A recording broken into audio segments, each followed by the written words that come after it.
Well, hey, good afternoon. We're back out at the vegetable garden here, and so what we want to see is whether or not the neem oil had any effect on the population of the cucumber beetles here. One thing to note is that it did rain yesterday and this morning, so I'm going to have to reapply this spray, I think. But let's just take a look, and maybe we can see what's going on as we come up to the cucumbers and the squash plants. So they still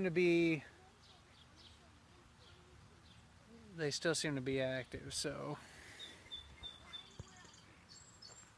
I've not used the neem oil before. I'm not real familiar with the application, like how many times you have to treat the plants before it's effective, or I guess I need to read up on it. But as you can see, I mean, the plants look really healthy. I mean, the foliage is just nice and green and full, and there's just a little damage on them. There's some places where it's real bad, where they really got a hold of it.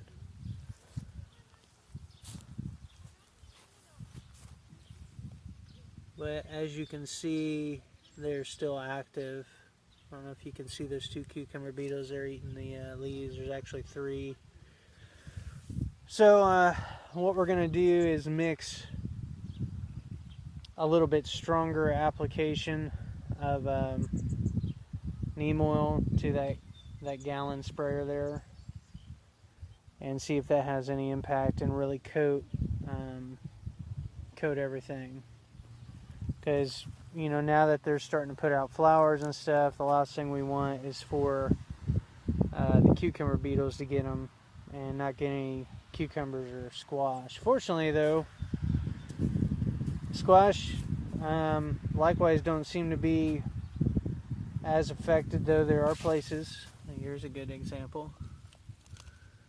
You can see the cucumber beetles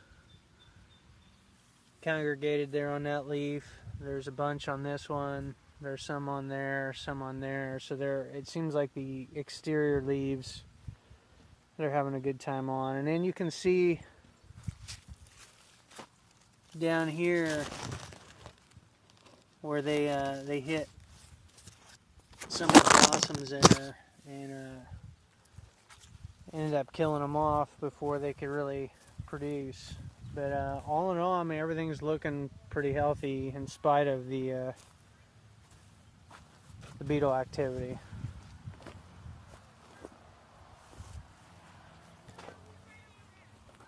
Again, there's some more damage, what they can do, what they're capable of if that goes untreated.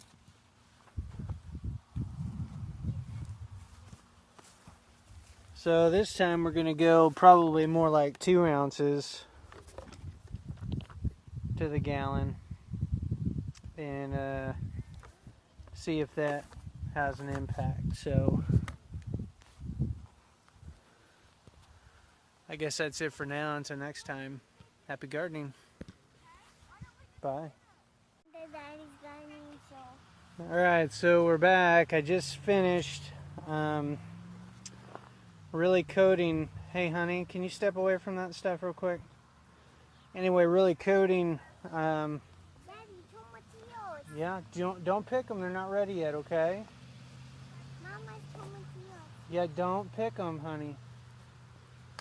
So anyway, I just finished coating our cucumbers and all of our squash here. Really good. Again, I doubled the strength on the neem oil. Uh-oh, there's a squash bug. Look at that.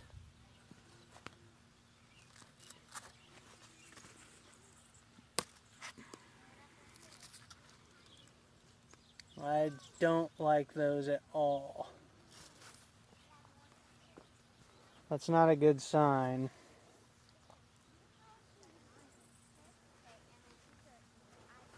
So now we've got cucumber beetles. I came across some Japanese beetles that were munching on my stuff. And now we've got squash bugs. So that's not good.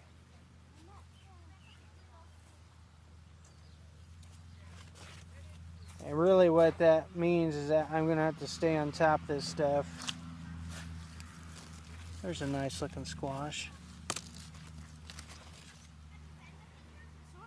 Nice gray squash there.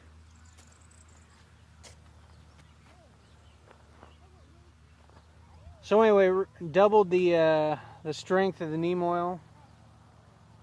Coated these plants again, and you know, they were still flying around and stuff, but we'll see. I guess we'll just kind of keep an eye on it. Worst case scenario, if the neem oil doesn't work and we continue to have pest problems, I'm going to go with the next suggestion that was given to me by the frugal prepper, Tom, and that was to use pyrethrin. And I'm probably going to have to go to that. I mean, just look at them. They're all over the place, still kind of swarming.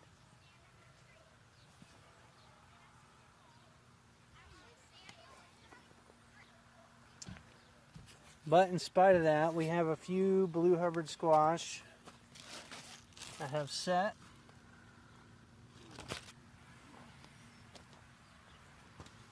There's another one in there.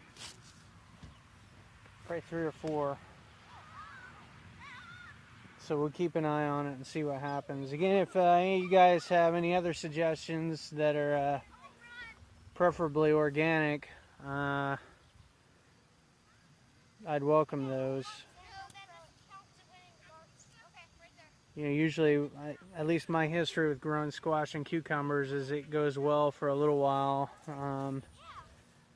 but then by about July or so, we start losing plants, whether it be the squash bugs that, you know, start sapping energy by taking sap out of the stems, or the squash vine borer.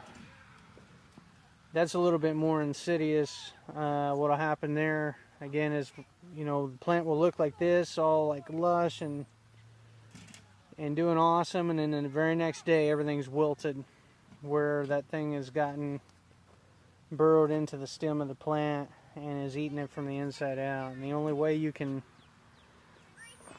get it there is if you can locate it and put a little slit in the stem and dig the sucker out. But most of the time, by the time you discover it, I mean, the plant's done for. So we're going to keep our fingers crossed, continue the application here, and watch it for the next couple days. And if I don't notice a decline in the squash bug population, we're going to break out the pyrethrin and try to knock them out that way. So I guess that's it for now. Until next time, happy gardening. Bye.